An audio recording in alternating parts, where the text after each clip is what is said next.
the Imperial State Crown.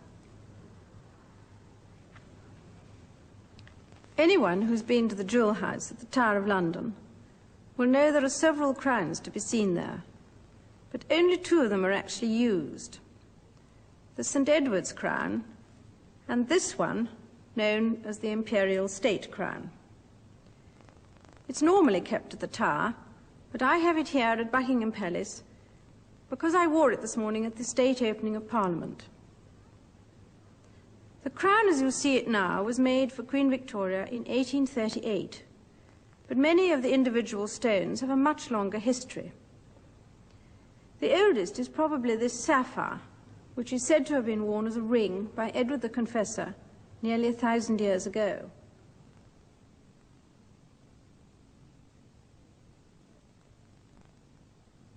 The pearls are said to have belonged to the first Queen Elizabeth.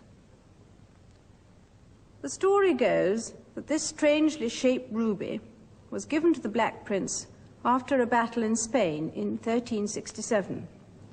I always like to think of it being worn by Henry V during the Battle of Agincourt.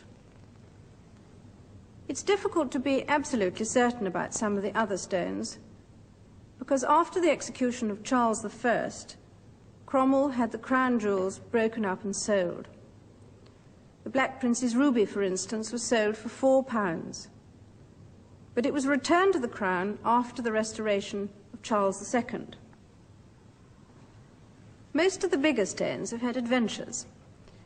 According to tradition, this huge sapphire at the back was carried off in his pocket by James II as he went into exile in 1688.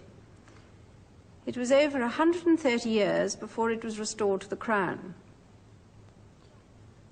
This great diamond is a more recent addition. The first star of Africa is even bigger and is in the scepter. Both of them are parts of an immense diamond which was found quite by chance by the manager of a mine in South Africa in 1905. Apparently, he just dug it out of the rock face with his walking stick. This is a model which shows you what it looked like. The whole Cullinan diamond, as it came to be known, was given to my great-grandfather, King Edward VII, on his birthday. The Dutch jeweller, who had to split it before it could be polished, was so overcome by the responsibility that he fainted as he struck the blow, but he did it perfectly. There are two smaller pieces which my grandmother always referred to as the chips. This crown is worn at openings of Parliament and after a coronation. The other one, the St. Edward's crown, is only worn once, at the moment of crowning.